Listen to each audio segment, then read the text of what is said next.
Hello and welcome to the Certificate of Organic Horticulture. Well, this show we're off to prison. Well, more specifically, we're off to Rolleston Prison, where we're going to have a look at their rather extensive organic horticulture unit. Rolleston Prison is located a few kilometres south of Christchurch. Behind the prison complex is a 30-acre block of land dedicated to the production of purely organic produce. The size of the block makes it one of the largest scale organic operations in the country and is part of a plan that could see organic units attached to many correctional facilities that have blocks that can support a viable organic farm. Southern Horticulture Manager Stu White. Well, we've got two certified organic market gardens, one based here at Rolleston, the other based over at Paparoa Prison, which is about 18 k's away from here. We have a Tangelo block up at Waikeria, which is in Hamilton, which is certified organic, and we're looking at expanding that. And there is actually room to expand some of the organic operations at Hamilton. And so what crops have you actually got growing here on this property? Right now we've got garlic, which we're just about to start to harvest. We have potatoes, pumpkins, leeks, yams, large-scale carrots, mainly root crops, which is what suits this style of property here. What weeds or pests do you get here, and how do you counter them? Cultural practices tend to be our best way of managing weeds, the way we cultivate, how we plant and how we manage the spacing so we can get inter-row equipment down through there. But look, a lot of it's just based on sheer hard work. We try and manage our insecticide program to enhance natural predators, to enhance the natural populations of insects, try and keep them in balance. We can use naturally occurring viruses like BT or Bacillus thuringiensis, which is a reasonably effective program against the likes of the cabbage white butterfly larvae that tend to get stuck into our brassicas. In apple crops we can use granulosis virus, which is used for very effective against codlin moth. So do you apply fertilisers here, and what fertilisers can you use? We are able to apply some natural forms of fertiliser in the form of RPR or reactive rock phosphate that we can get through the likes of Balance or Ravensdown. But what we're using here mostly is that we have access to very large quantities of spent mushroom compost that comes from a factory down the road. And but we put an application to AgriQuality, or Assure Quality is now, to use that. So that was like a restricted input application process, and that's been agreed to. And as you can see, we get it delivered here by the truck and trailer load. What for you then makes a good organic farmer? The most effective commercial organic growers in New Zealand tend to be people who have been conventional growers, who actually know how to grow the crop, and then for whatever reason, they've made the conversion over to organics. Now these are the guys who apply a high degree of logic and common sense to the way they grow things, not heavily into the philosophy of organics, but as you can see here, there is a reasonable amount of technical input. It is reliant on the grower knowing what they're doing and managing the risks that come with it. And in many cases that just comes through sheer experience. Organic producers have to source their seeds from a reputable distributor. A lot of seeds come from Holland and are internationally certified and recognised as being organic.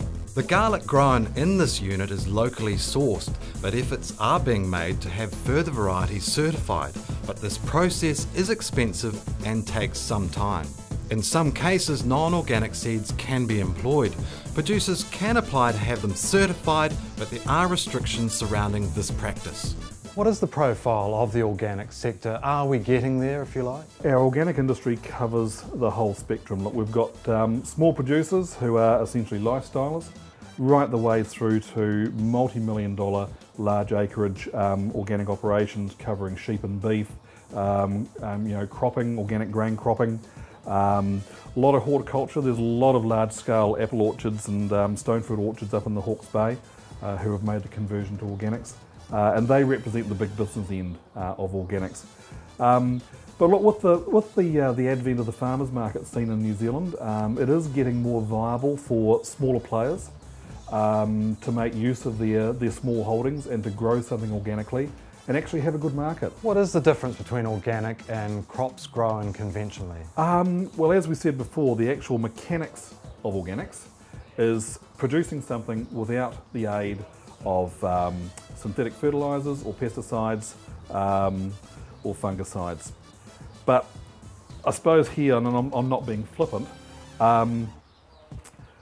organic product is a product that's made where people perceive it as being safer, maybe, I don't know. Bottom line is that if people want to buy a product that has been grown and they have confidence that it's been grown without the aid of fertiliser, without the aid of man-made or synthetic chemicals, it's a legitimate market, and it's a legitimate market that we are filling here. Where do you see the industry in 20 years? We are in a growth phase. It is slower in New Zealand than perhaps it is, say, in Europe, and there's a couple of reasons for that. Although some may disagree, we haven't quite seen the environmental degradation in New Zealand that we perhaps have seen in Europe. So there's a lot stronger emphasis and a lot stronger movement in Europe around sustainable agriculture and horticulture. We're probably yet to get to that stage, but we are catching up quickly. The market is growing, and certainly it's the aims of the likes of OANZ, which is Organics Aotearoa New Zealand, who has the overarching sort of view on organics, to have our organic exports increase to $1 billion by year 2013. And we're about halfway there. It's not only the public that benefit from the organic goods produced at Rolleston Prison, so too do the inmates themselves. Inmates enjoy the chance to get out into the fields and break the monotony of everyday prison life. On top of this benefit, they can achieve skills to be applied when they're back in the community. Many inmates leave prison with NZQA units in horticulture, lifting their opportunities for future employment. Can you tell us about the certification process that you go through to become organic? Okay, well the first thing you need to do is to elect a certification agency. Now we have three agencies, main agencies in New Zealand. That's Assure Quality, BioGrow and Demeter. The Demeter tend to follow the biodynamic standards. But Assure Quality and BioGrow are aligned to IFOAM, which is the International Organic Movement. And generally, it takes 3 years to work through the certification process. And that 3 years starts from the time of the last prohibited input onto the land or onto the crop or onto the stock that you may be running. The first year is called your conversion year, where you have to follow organic principles and organic regimes, but your product has no organic status. The second year is called transition, where your product will have some organic status. It's called C2 or transition status. And the third year is when you've worked through that entire process and you can claim full organic status if the audits that are carried out through that period have identified no non-compliances. You mentioned a prohibitive input into the property. What could that be? What we can and can't use is pretty clearly laid out in the organic standards of all the certification agencies, and they're pretty much all the same.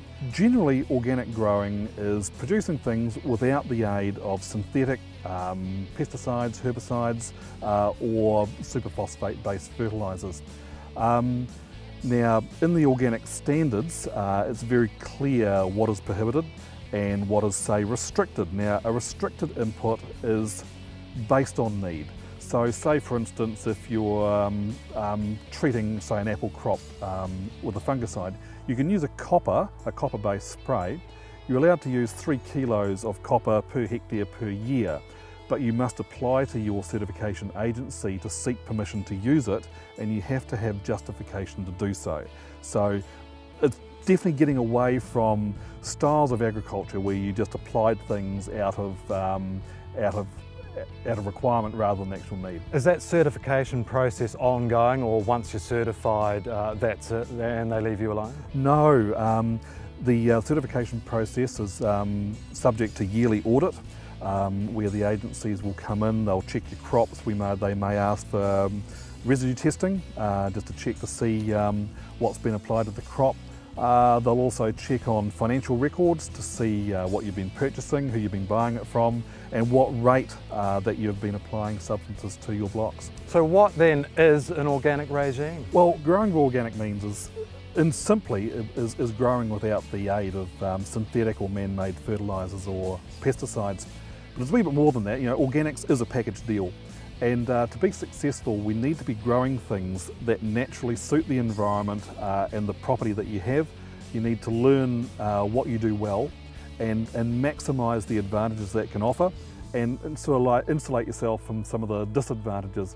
That's why we don't grow Southland Swede in Kaikouri, because it's naturally suited to growing in colder climates. So the idea is that we select cultivars and crop options that are best suited to the environment that you have locally. When produce is presented to consumers at a retail outlet, it must clearly display the farm or producer's certification number, so that there can be no doubt of the origin of the goods and their organic nature. The packaging itself must clearly display the agency's logo that the producer has used to certify themselves as organic, following the 3-year certification process. Consumers wanting to buy organic should look for one of 3 logos that indicate the producer's ongoing certification. How important is it that this unit here reflects the realities of the private commercial sector? Well, as part of their operation here within the corrections is that CIE, who organises this operation, we're required to provide meaningful employment for the guys while they're here, as well as providing NZQA unit standard training. Now, our aim is to provide all of those services at either break even or better still at a slight profit. So the idea is that we provide the employment, we provide the training, and it doesn't cost the taxpayer a cent. How much processing actually goes on here on site? It's pretty basic. So these carrots here, they've just gone through a carrot washer, and they'll either be sorted out and bagged into like a bunching carrot, like that, or packaged into 1 kilo washed carrot bags. Same with the potatoes. We can go through and give the potatoes a wash, and then they can be pre-packed into 1 kilo gourmet potato packets. And the garlic and shallots? We saw them being harvested this morning, so they'll be just left in the field on the ground just to dry out. So the outer skins come off nice and easy. That's how you get the white, the glistening white sort of garlic sort of colour. Garlic should be white. So we take the outer skins off, we'll dock the tails off them, and they'll either be packaged in these wet crates or put into the stockinette type packaging, and it might be 3 or 4 cloves per package. How difficult is organic produce to market? Does it sell itself? To a large extent, yes, it does.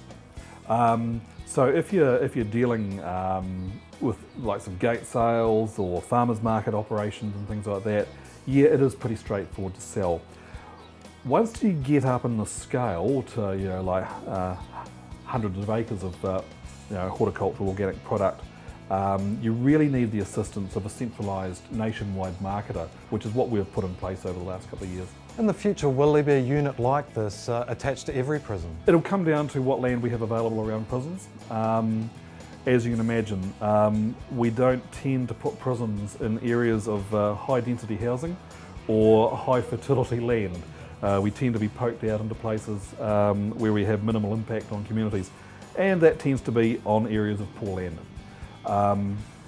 We may have some opportunities in the central North Island and up around Waikeria, up towards Hamilton, but as far as jails are concerned in, say, the Auckland and Northern region, at this stage we probably don't have options at those places yet.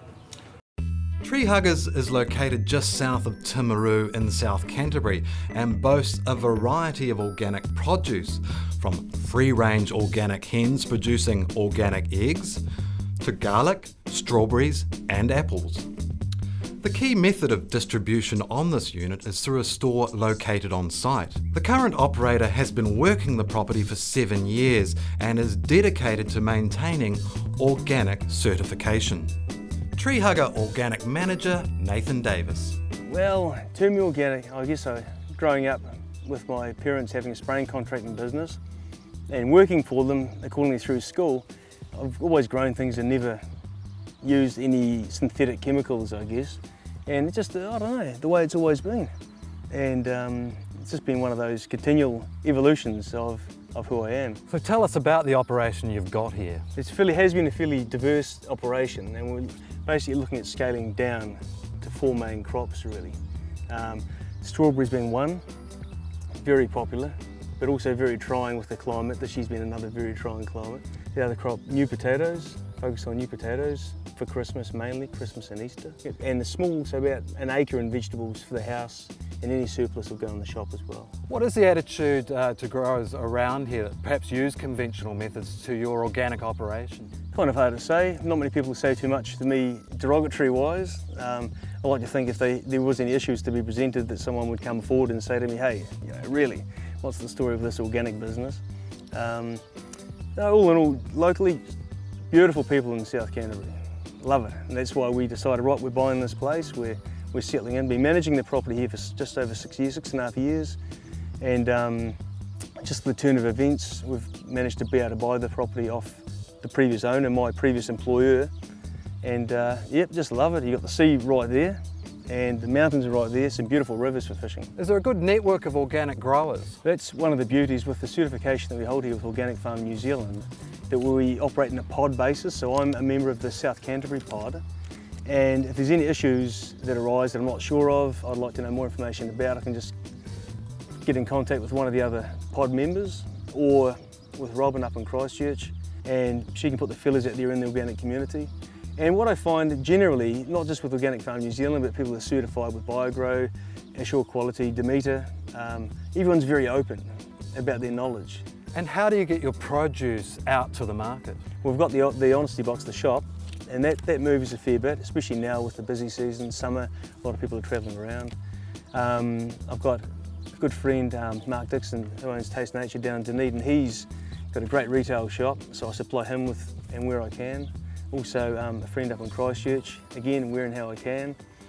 Supply a couple of restaurants, which is good. I prefer to deal directly with people if possible, because they're getting goods for a cheaper price. I'm getting better returns, you know.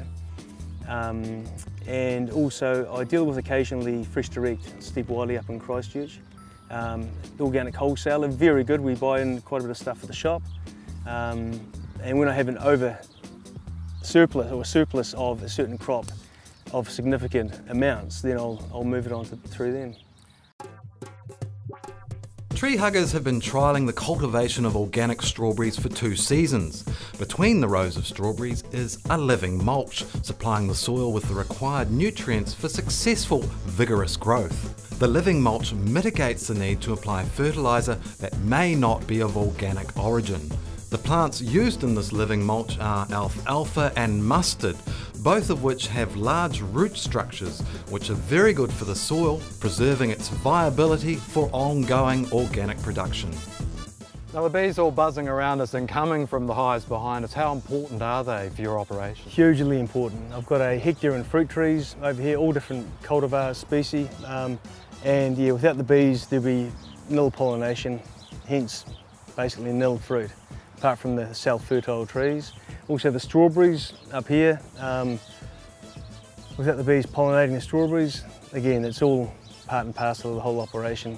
Vital, vital. The bees aren't actually certified organic, are they? Why is that? I could get them certified organic, but I kind of look at bees being the fact that any honey, anything they bring back to the hive, if it's not going to do them any harm, it shouldn't do us any harm. Is my mentality, even though this property is surrounded by conventional farming. I basically need to have a written confirmation from every landowner within a 4 or 5 kilometre radius of the hives, saying they do not use any superphosphate, they do not use any herbicides, they do not use anything that could lead to contamination of the honey product at the end of the day. You do actually extract honey from the hives? Absolutely. Off each hive, see the 2 bottom boxes are brood boxes. That's the queen, she's stuck in there. She gets the choice, she wants to leave, which I don't want her to leave. She takes half the hive with her, swarms. Every box above the bottom two are supers. So each one of those, full depth supers mostly, one of those full, jam-packed full of honey, you get 20 to 25 kilos of honey out of a box. And your plans for the bees for the future? I plan to expand on the amount of hives that I've got. I've got another 25 odd hives lined up and going to buy, possibly more. And also, rather than just selling raw honey, looking at diversification of taking the raw product and making a product with it. Hence, we'll have this product called Honey Haze, which is a mixture of hazelnuts, processed hazelnuts. 2 ingredients. You've eaten Nutella? Ah, this product's much better than that. And much better for you. Crop rotation ensures the soil's high success rate. Potatoes are grown one season, followed by a green crop the next season, then the following season the land is rested. Strawberries are then planted, and then another season of rest for the plot. Crop rotation has been practiced for centuries and allows the soil to get differing levels of nutrients from the variety of produce over a 7-year cycle. So what makes a good piece of land to be turned to organic horticulture? Any piece of land. Any piece of land. I'd like to see all of New Zealand certified organic. It's a bit of a curly question. Some land's going to be harder to convert. I mean, the first thing you want to do is get soil tests done if you're thinking about conversion. DDT is the big one in New Zealand. That breaks down to DDE and to DDD. And so if you have DDT in your soil after the tests are done, there are ways of removing it by growing various green crops, and there's knowledge out there people can help you with. Basically growing the green crops, cutting it and having to remove it from your property. What are your methods of eradicating pests on the property? Prevention is better than cure. So if you can prevent the pest or the weed from actually taking over, then that's half of the problem sorted out.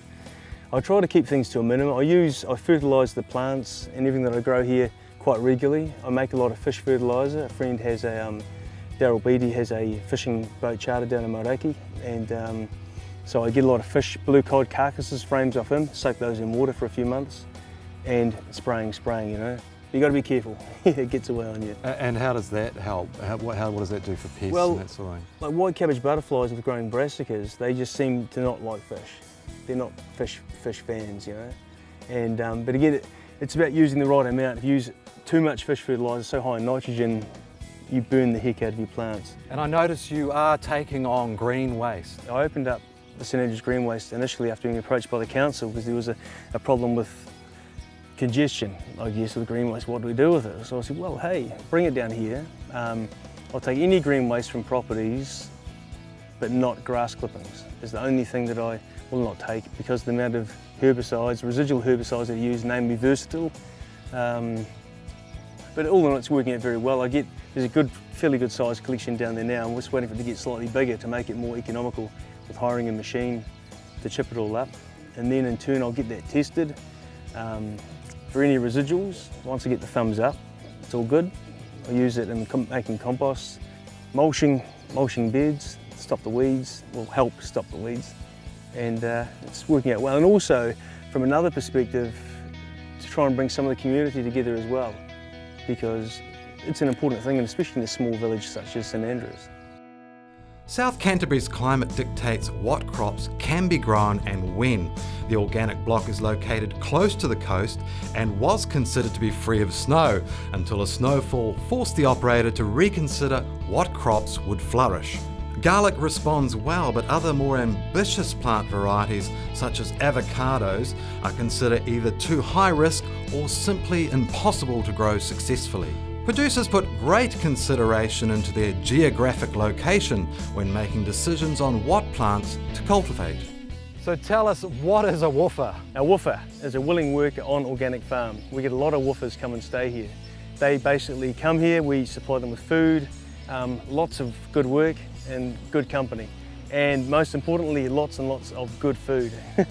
You feed people well, people stay, they enjoy, and they work for you in respect. Well, I ask for 5 hours help of work a day per person.